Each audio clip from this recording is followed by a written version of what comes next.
हाँ जी, तो स्टूडेंट्स ये रही आपकी लर्निंग असेसमेंट नंबर 6.4। ये भी एक वेव फॉर्म के बारे में है, ग्राफ के बारे में। तो देखें वो कहता था voltage across a 5 microfarad capacitor, यानी कि हमारे पास एक 5 माइक्रोफैरड का कैपेसिटर है जिसके वोल्टेज हमें यहाँ पे दिखाए जा रहे हैं फिगर के अंदर। देखें आगे लिखा हुआ है शोन इन फिगर, यानी कि वोल्टेज किस तरह से हमारे कैपेसिटर के अंदर रिएक्टेंस दिखा रहा है, मतलब वोल्टेज कैसे उसके अंदर स्टोर हो रहे हैं, फिर उसमें से दोबारा से जो है रिलीज हो रहे हैं, ये चीज़ बताई जा रही है। ठीक है बच्चों, क्योंकि आप सब जानते हो कैपेसिटर चार्ज भी होता है और फिर डिस्चार्ज भी होता है। ठीक है, तो ये चीज़ है इसमें। तो देखो बच्चों आगे वो कहता है कि इसी ग्राफ का इस्तेमाल करते हुए आपने क्या करना है, find the value of current in capacitor, यानी कि आपने वैल्यूज ऑफ करंट निकालनी है हर एक पॉइंट पे कैपेसिटर के अंदर, जो मतलब कि करंट की हमने वेव फॉर्म ड्रा करनी है। असल में वो हमसे ये चीज़ चाहता है। और वो कहता है कि how much energy stored in capacitor, energy कितनी स्टोर हो रही है कैपेसिटर के अंदर जब टाइम 4 मिली सेकेंड पे था। और बच्चों एनर्जी का सभी फार्मूला जानते हैं सभी बच्चे कि एनर्जी का सिंपल सा फार्मूला होता है। यहाँ पे मैं कर रहा हूँ, ये थोड़ी सी जगह में कवर हो जाएगा, डेट्स पे मैं यहीं पे कर रहा हूँ। देखो एनर्जी का फार्मूला होता है डब्ल्यू ऑफ टी, हम लिखते हैं ठीक है, is equal to 1/2 C V square. ये चीज़ होता है formula, C V of T whole square, ये फार्मूला होता है एनर्जी निकालने का कैपेसिटर के लिए। तो देखिए हमारे पास कैपेसिटर जो है, कैपेसिटेंस हमें गिवन है जो कि 5 माइक्रोफैरड है। डेट्स वाई यहाँ पे 5 माइक्रोफैरड आ जाएगा, क्योंकि ये सी की वैल्यू होती है ना, इतना तो मैंने आप सबको बताया हुआ है। ये 5 माइक्रोफैरड है इसकी वैल्यू, ठीक है। और वोल्टेज की हमने वैल्यूज़ को देनी है 4 मिली सेकेंड पे। देखें बच्चों मैं यहाँ पे एनर्जी निकालना चाहता हूँ, उसने बोला energy stored at a time when 4 millisecond. तो यानी हमें उस वक्त के वोल्टेज यहाँ पे बच्चों पुट करने होंगे, यानी देखें 1/2 ये ऐसे फार्मूला आ जाएगा। सी की वैल्यू पुट की 5 माइक्रो, मतलब माइक्रो मीन्स बच्चों 10⁻⁻6 होता है। अब ये ना भी लिखें तो बाद में एनर्जी को माइक्रो में लिख दो, कोई फर्क नहीं पड़ता, ठीक है। तो वोल्टेज जब बच्चों टी की जगह मैं 4 मिली सेकेंड पुट करूंगा, यानी कि उसका मतलब ये कहलाएगा कि 4 मिली सेकेंड के ऊपर जब कैपेसिटर ने कितने वोल्टेज स्टोर किए थे वो वैल्यू आपने यहाँ पे पुट करनी है। ये चीज़ वो कहना चाह रहा है। तो देखें ये 4 मिली सेकेंड है, वोल्टेज का ये वेव फॉर्म है हमारे पास। ये आपने ये चीज़ याद रखनी है, वोल्टेज का ग्राफ है या करंट का ग्राफ है। वोल्टेज का ग्राफ है और हमें वैल्यू भी वोल्टेज की चाहिए और 4 मिली सेकेंड पे चाहिए। ये देखें ये 4 मिली सेकेंड पे हमें नजर आ रहा है कि ये तो टाइम का हो गया ना बच्चों एक्सिस, और ये वोल्टेज का एक्सिस है। देखें 4 मिली सेकेंड के ऊपर हमारे कैपेसिटर के अंदर 10 वोल्टेज स्टोर थे, 10 वोल्ट। तो लिहाजा यहाँ पे 10 पुट हो जाएगा और वोल्टेज का स्केयर है तो लिहाजा 10 का स्केयर आ जाएगा। ओके बच्चों, बस देखिए सिंपल सी कहानी है। तो ये मेरे पास आ जाएगा 2500 समथिंग आ रहा है, मैं देख लेता हूँ एक दफ़ा, रुके। ये 10 का स्केयर 100 हो गया, 100 को जब 2 पे तकसीम किया 50 आ गया, 50 को 5 से ज़रब दी तो 250 आ गया, 250 को ज़रब दी -6 से तो ये हमारे पास आ गया 2.5, 0.25 बच्चों लिख लें, 0.25 मिली जूल। इस तरह से आप इसको प्रेजेंट कर सकते हैं और मेरे ख्याल में आपकी बुक पे भी इसी तरह से लिखा गया। 0.25 मिली जूल आपकी एनर्जी का आंसर आ गया, ठीक है। फर्स्ट आंसर तो क्लियर हो गया, देख सकते हैं। एक दफ़ा मैं आपको करीब करके दिखा देता हूँ, ये देखें ओके हो गया जी। अब आते हैं बैक अपने नेक्स्ट इसके पॉइंट पे, जो था असल में बच्चों करंट हमने फाइंड आउट करनी है। करंट का फार्मूला बच्चों आप सबको पता होगा, ये मैंने स्टडी करने को बोला था। करंट का वैसे भी आपको याद हो जाना चाहिए। करंट का सिंपल फार्मूला होता है I of t is equal to C into derivative of voltage according to time. This is for only capacitor, ये कैपेसिटर के लिए फार्मूला, ठीक है। ये चीज़ याद रखना।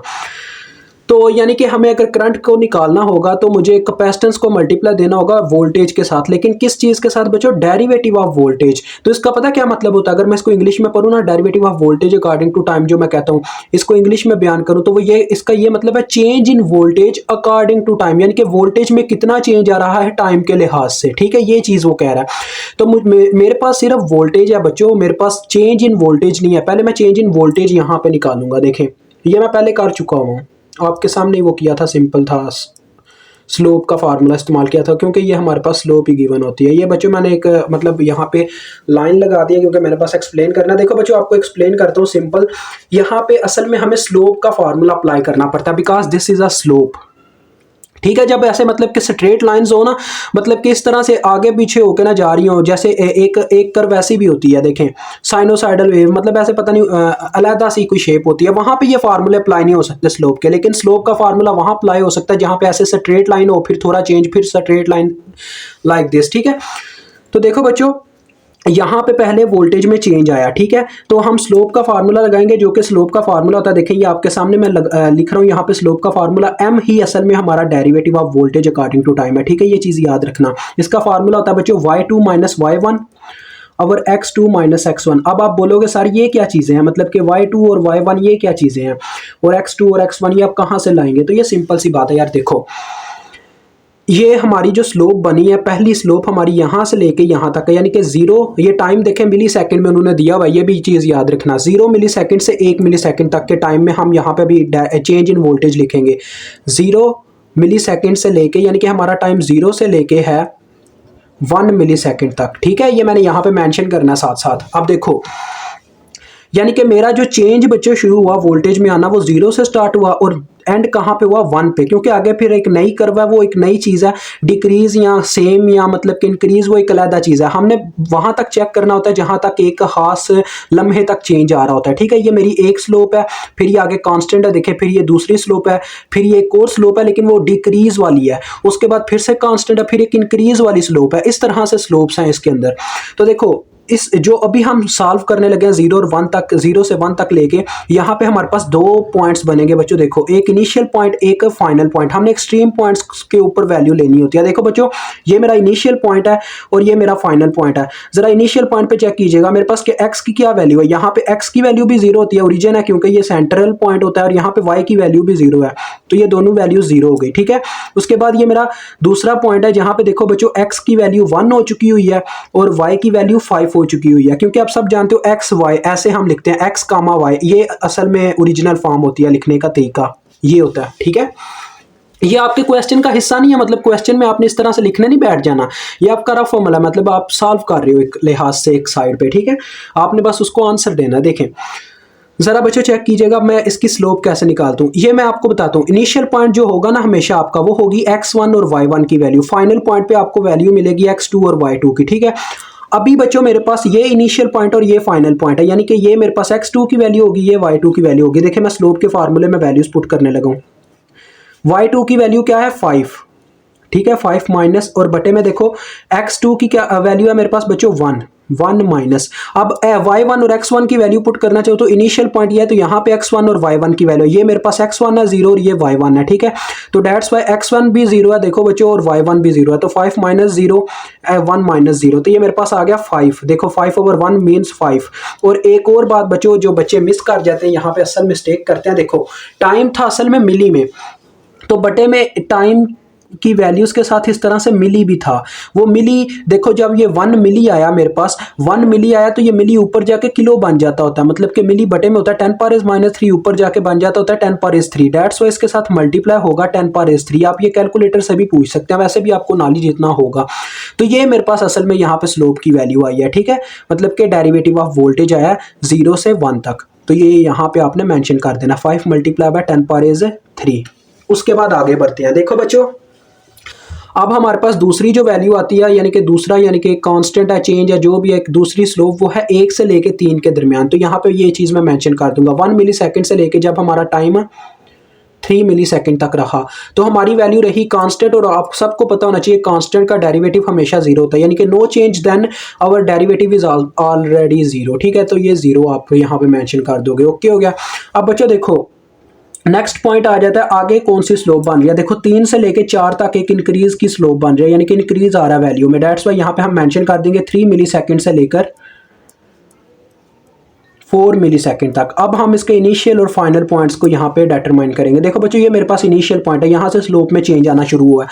यहाँ पे देखो बच्चों एक्स की क्या वैल्यू है 3, वाई की क्या वैल्यू है, देखें वाई ये सामने मेंशन है 5 वैल्यू है वाई की। उसके बाद ये मेरा फाइनल पॉइंट है, तो यहाँ पे x की क्या वैल्यू है बच्चों देखो 4, और y की क्या वैल्यू है 10। तो अभी के लिए बच्चों देखो ये मेरा इनिशियल पॉइंट है, तो यहाँ पे मेरे पास x1 और y1 की वैल्यू है, ठीक है, ये x1 और ये y1। तो दूसरा ऑलरेडी आपको समझ आ गई होगी, x2 है और ये y2 है, ठीक है। तो इसके ऊपर हम स्लोप निकालेंगे। तो देखो बच्चों स्लोप का फिर से फार्मूला लगाने लगा, y2 माइनस y1, ये मेरे पास y2 की वैल्यू है ना 10, तो 10 माइनस y1, 10 माइनस y1 की वैल्यू जो कि 5 है, ठीक है। ये मैं इसलिए इसके ऊपर बच्चों मेंशन नहीं करना चाह रहा, चलें आपके लिए कर देता हूँ। ये x2 की वैल्यू ये y2 की थोड़ा ऊपर किया, क्योंकि आगे जो नेक्स्ट चेंज आना ना उसके लिए इसने x1 और y1 बन जाना, क्योंकि ये इनिशियल पॉइंट बन जाएगा नेक्स्ट मतलब के चेंज के लिए, ठीक है बच्चों। डेट्स वाई मुझे वो मेंशन करना थोड़ा नागवार गुजरता है, डेट्स वाई मैं नहीं करता होता, लेकिन आपको समझाने के लिए कभी कभार फिर कर भी देता होता हूँ। देखो ये x2 और y2 आ गया, ठीक है। तो देखो फार्मूले में वैल्यू पुट होगी y2 माइनस y1 यानी कि 10 माइनस 5 और बटे में x2 माइनस x1, x2 की वैल्यू 4 है जबकि x1 की वैल्यू 3 है, तो ये आ गया 4 माइनस 3 और साथ में आपको मिली भी मेंशन करना, मिली दोनों में कॉमन है क्योंकि दोनों वैल्यूज मिली में है टाइम की, तो डेट्स वाई वो मिली मैंने कॉमन ही ले लिया। तो देखो बच्चों ये भी आ रहा है 5/1 यानी कि 5/1 और साथ में मिली या मिली फिर से ऊपर जाके किलो, तो यहाँ पे भी हमें वैल्यू मिल रही है 5 मल्टीप्लाई बाय 10⁻³ क्योंकि मिली ऊपर जाके किलो बन जाएगा। ओके, अब आगे की देखते हैं। देखो बच्चों आगे जो हमारे पास लाइन आ रही है वो कहाँ तक यानी कि चेंज आया है, चार्ज के अंदर डिस्चार्ज होना हमारा कैपेसिटर स्टार्ट हो गया। ठीक है, तो देखो इसमें क्या है, हमारा जो इनिशियल पॉइंट है ये है क्योंकि यहाँ पे वैल्यूज और फाइनल पॉइंट यहाँ तक यानी कि चेंज आया, ये हमारा फाइनल पॉइंट है। यहाँ की वैल्यूज लिखो, देखो बच्चों क्या है, यहाँ पे x की वैल्यू 7 है और y की वैल्यू -5 है। ठीक है, तो ये x2 और y2 की वैल्यूज हैं। ठीक है, ये चीज़ याद रखिएगा, x2 एंड y2, और वो अब है मेरे पास x1 और y1, और टाइम मैं यहाँ पे मेंशन किए देता हूँ। देखें अब हमारा टाइम स्टार्ट हो रहा है 4 मिली सेकेंड से लेकर 7 मिली सेकेंड तक। तो बच्चों इसकी स्लोप निकालते हैं। देखें m इज इक्वल टू, फिर से वही फार्मूला क्या नाम था, y2 माइनस y1। तो देखो बच्चों y2 की वैल्यू है -5, तो -5 माइनस y1 की क्या वैल्यू है 10, तो -10 आ गया। ठीक है, बटे में आ गया x2 माइनस x1, x2 की वैल्यू 7 है माइनस x1 की वैल्यू देखो बच्चों 4 है, तो 7 माइनस 4 और इनमें से कॉमन आ गया मिली। ठीक है, क्योंकि दोनों के साथ मिली है, इतना तो आप सब अब जान चुके हो। तो लिहाजा देखो बच्चों ये आ रहा है बटे में 3, ऊपर आ रहा है -15, -15 अगर 3 करें तो 3 एक बार 3 5 बार 15 होता है, यानी कि -5 आ रहा है, -5 और ये मिली ऊपर जाकर किलो बन जाएगा। ये आप कैलकुलेशन कर सकते हो, कैलकुलेटर का सारा काम है। तो ये आ रहा है -5 मल्टीप्लाई बाय 10⁻3। ठीक है, ये आ गया। आगे देखो नेक्स्ट चेंज हम निकालने लगे हैं, बस 2 चेंजेस हो रहे हैं मेरे ख्याल में। हाँ जी बिल्कुल, ये देखो बच्चों आगे ये एक स्लोप है, ये कांस्टेंट है, तो यहाँ तक देखें वैल्यू कांस्टेंट रही है 7 से लेके 9 तक। तो यहाँ पे मैं मेंशन कर देता हूँ 7 मिली सेकेंड से लेके हम गए कहाँ तक 9 मिली सेकेंड तक, और हमारी वैल्यू रही कांस्टेंट। डेट्स वाई कांस्टेंट का डेरिवेटिव 0 होता है, तो ये 0 आ जाएगा। ठीक है, अब आगे देखो बच्चों ये मेरा यहाँ पे चेंज आ रहा है, इंक्रीज आ रहा है, फिर से कैपेसिटर चार्ज होना स्टार्ट हुआ था, तो लिहाजा ये मेरे पास इनिशियल पॉइंट और वो फाइनल पॉइंट है। तो इनिशियल पॉइंट पे क्या वैल्यूज हैं, देखो x की वैल्यू 9 है जबकि y की वैल्यू -5 है। ठीक है, और यहाँ पे आके x की वैल्यू बच्चों क्या है 10 और y की वैल्यू क्या है 0 हो चुकी है।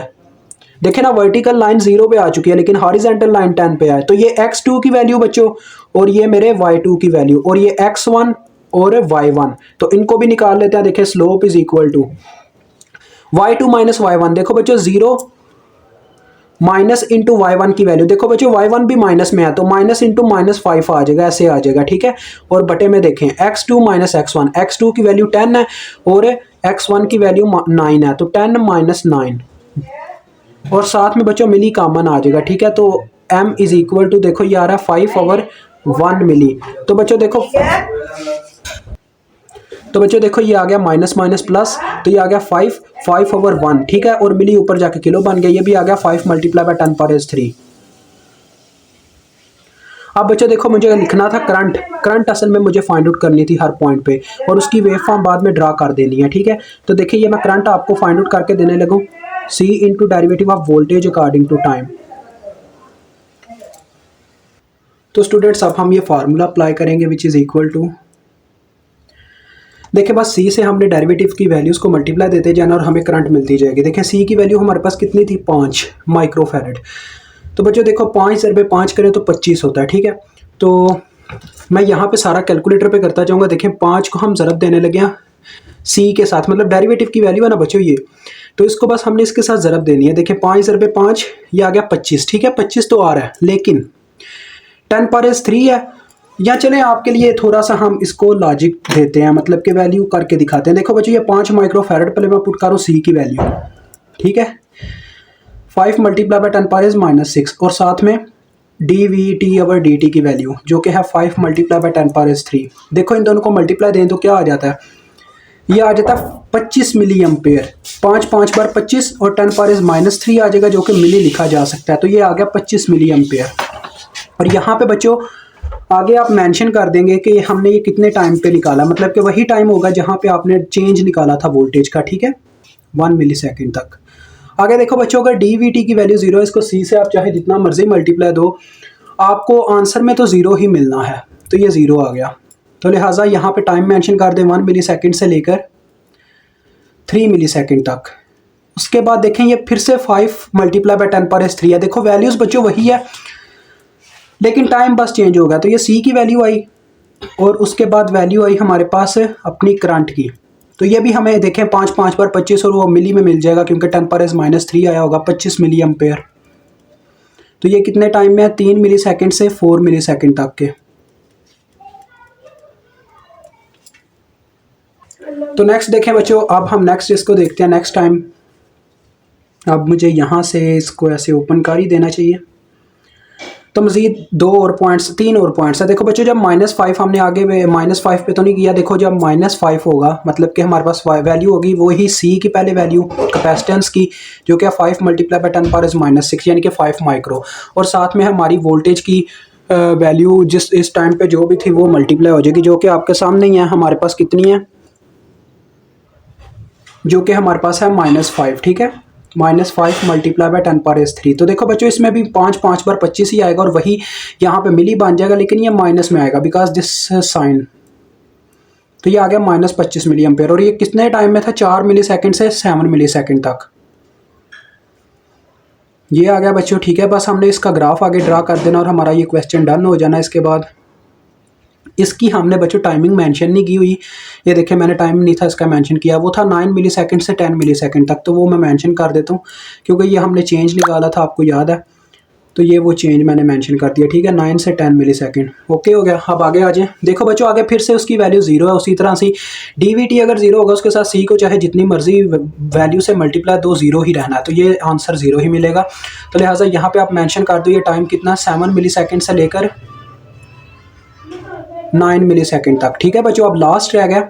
लास्ट पे देखो आपके सामने ही है, ये है 5 मल्टीप्लाई बाई 10⁻³ ऐसी ही एक वैल्यू को हम पहले 2 वैल्यूज़ को ऐसे मल्टीप्लाई दे चुके हैं जिनका आंसर आता है 25 मिली एम्पेयर। तो आप डायरेक्ट 25 मिली एम्पेयर लिखो, क्या ज़रूरत है उसको फिर से लिखने की।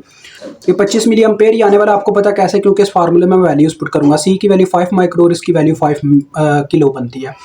तो ये आ गया 9 मिली सेकेंड से 10 मिली सेकेंड का टाइम। ठीक है बच्चों, अब इसका ग्राफ हम ड्रा करेंगे ताकि अपना क्वेश्चन मुकम्मल कर सकें। तो ग्राफ भी आपके सामने ही ड्रा किया जाएगा, देखिएगा यहीं पे मैं बनाने वाला हूँ। तो बच्चों अब हमने किसका ग्राफ बनाना है, करंट का। तो I(t) यहाँ पे y पे मेंशन करेंगे, साथ में यूनिट मेंशन करेंगे। करंट का यूनिट होता है एम्पेयर, लेकिन ये हमारी जो भी वैल्यू आई है मिली में आई है। डेट्स वाई यहीं पे एक दफ़ा हम मिली एम्पेयर लिखते हैं, फिर बाद में हमें यहाँ पे जो वैल्यूज़ मेंशन करेंगे उनके साथ मिली मेंशन करने की ज़रूरत नहीं होगी। तो ये देखो बच्चों, ये मैंने इसकी टाइम एक्सिस की लाइन ले ली क्योंकि एक्स एक्सिस पे हमारा टाइम होगा जो कि आपको पता है वो भी मिली सेकेंड में ही है। और ये टाइम कहाँ तक गया आप सबको पता है 1। ये पहले मैं ड्रा करूँगा फिर इसको आगे लिखूँगा क्योंकि ये जब बच्चों होता है ना अक्सर हम जब मतलब लिखने की कोशिश करते हैं गलती भी हो जाती होती है। आपको बताऊंगा क्या कहने का मतलब है। ये देखो 0 से टाइम स्टार्ट हो रहा है। मैक्सिमम वैल्यू पहले बच्चों करंट की मेंशन करो। मैक्सिमम वैल्यू पॉजिटिव में कितनी हमें मिली 25 मिली तक, तो 25 मैंने मेंशन कर दिया। ठीक है, और उसके बाद छोटी वैल्यू उससे 0 थी, 0 मेंशन है। उससे छोटी वैल्यू -25 है डायरेक्ट, तो वो हम नीचे मेंशन कर देते हैं। ये हमारा हो गया -25 ओके हो गया। मैंने दोनों पॉइंट मेंशन कर दिए करंट की वैल्यूज़ के। अब देखो बच्चों हम बारी बारी इनकी वैल्यूज़ लिखेंगे। देखिए 0 से 1 तक जब हम रहते हैं तो हमारे कैपेसिटर के अंदर 25 मिली एम्पेयर तक का करंट दौड़ रहा होता है, मतलब उसमें रन हो रही होती है करंट 0 से 1 मिली सेकेंड के टाइम तक। तो ये मैंने उसकी वेव ड्रा कर दी। ठीक है, अब आगे 1 से लेके 3 मिली सेकेंड तक हमें कोई रिस्पॉन्स नहीं मिलता करंट का। ठीक है, तो ये सारी मैंने यहाँ पे मेंशन कर दी। उसके बाद देखो बच्चों आगे लिखा गया है कि जो ही हम 3 मिली सेकेंड से 4 मिली सेकेंड तक जानना शुरू करते हैं, देखिए ये 3 और ये 4। ठीक है, तो क्या होता है 25 मिली एम्पेयर का फिर से करंट रिस्पॉन्स हमें अपने कैपेसिटर के अंदर देखने को मिलता है। तो फिर से आपने ऐसे ही एक वेव बना देनी है। यहाँ पे ये इंक्रीज आया मतलब कि करंट का रिस्पॉन्स आना शुरू हुआ। ये रिस्पॉन्स होता है, wave form is called response बच्चों। उसके बाद देखिए उसने बताया हुआ है कि 4 मिली सेकेंड से 7 मिली सेकेंड के टाइम के बीच बीच हमारा जो कैपेसिटर है उसके अंदर नेगेटिव रिस्पॉन्स आता है करंट का, -25 करंट आती है। तो ये -25 पे तो मैं ले गया, यानी कि कांस्टेंट रहती है ना 5, 6, 7, यानी कि 7 तक हमारी ये करंट कॉन्स्टेंटली -25 अपना कैपेसिटर दिखाता है, -25 मिली एम्पेयर का रिस्पॉन्स दिखाता है। तो फिर से ये 0 पे आता है। ठीक है, ये मैं मेंशन कर रहा हूँ। ये देखिए -25 सॉरी लिख गया हूँ, 7 मेंशन करना, 7 टाइम है ना, तो 7। ठीक है बच्चों, अब आगे देखें, आगे रीडिंग देखें तो 7 मिली सेकेंड से 9 मिली सेकेंड तक हमें कैपेसिटर कोई रिस्पॉन्स नहीं देता। ये आ गया 9, लेकिन 9 से जो ही हम आगे 10 तक जाते हैं, 9 से 10 तक हमें फिर से एक पॉजिटिव रिस्पांस देखने को मिलता है करंट का, जो कि है 25 मिली एम्पेयर का। तो ये मैंने मेंशन कर दिया इसके रिस्पांस को। ये 25 मिली एम्पेयर पे करंट आई और 10 मिली एम्पेयर तक 25 ही रही। अब मैं आपको इसकी सारी गेम समझाता हूँ ये असल में है क्या चीज़। बच्चों, एक कैपेसिटर है ना, वो पता क्या करता है, वो पहले अपने आप को चार्ज करता है। जब वो चार्ज कर रहा होता है तो उसमें से करंट गुजर रहा होता है। तो ये असल में 25 मिली एम्पेयर जो आपको करंट नजर आ रहा है ना, यानी कि ये एक वेव नजर आई है, इसका मतलब अभी कैपेसिटर के अंदर से चार्ज गुजर रहा था 25 मिली एम्पेयर। लेकिन ये जो बीच में मतलब कि गैप आया, एक टाइम का गैप आया, ये पता कौन सा गैप है? ये वो वाला गैप है बच्चों, जब कैपेसिटर टोटली तौर पे चार्ज हो चुका होगा तो वो अपने अंदर से करंट को गुजरने नहीं देगा, वो ब्लॉकेज क्रिएट कर देगा। ठीक है, तो उस ब्लॉकेज के दौरान ही उसमें से जो करंट कह लें वो जो करंट था वो थोड़ी देर के लिए कुछ कह लें वेस्ट हो जाएगा, मतलब कि थोड़ा सा वो चार्ज अपने आप का डिस्चार्ज कर देगा, मतलब जैसा इन्वायरमेंट का सिस्टम होता है। ठीक है, थोड़ा सा वो डिस्चार्ज हो जाएगा, फिर से उसे थोड़ा टाइम लेना होगा ताकि वो अपने आप को थोड़ा जो चार्ज वेस्ट हुआ है उसको इकट्ठा कर सके। डेट्स वो फिर से करंट को अपने अंदर से फ्लो करने देगा कुछ टाइम के लिए। देखें, उसने 1 मिली सेकेंड के लिए अपने अंदर से करंट को फ्लो होने दिया, फिर क्या किया, वो 3 मिली सेकेंड तक खुद को डिस्चार्ज करता रहा। ये -25 का मतलब है, यानी कि उसने चार्ज देना शुरू कर दिया। जहां पे आगे वो करंट अपने अंदर अब्जॉर्ब करके चार्ज प्रोड्यूस कर रहा था, यानी कि चार्ज अपने अंदर इकट्ठा कर रहा था, वो चार्ज को बाहर सप्लाई कर रहा है, मतलब कि बाहर फेंक रहा है, करंट को फ्लो नहीं होने दे रहा, उल्टा करंट को खुद अपनी जानिब से एज अ सोर्स प्रोड्यूस करके आगे भेज रहा है। तो ये सारी करंट उसने जब भेज दी बच्चों, तो कैपेसिटर क्या हो गया, कैपेसिटर फिर से खाली हो गया, उसमें कोई चार्ज नहीं रहा, कोई करंट नहीं रहा। दैट्स वाई उसमें से कोई करंट फ्लो नहीं हुआ 3 से 2 सेकंड तक के लिए। फिर से 9 और 10 के बीच में उसने अपने आप में से करंट को फ्लो होने दिया ताकि वो खुद को फिर से चार्ज कर सके। ऐसे ही ये सिस्टम बच्चों चलता रहता है। तो ये असल कहानी है कैपेसिटर की।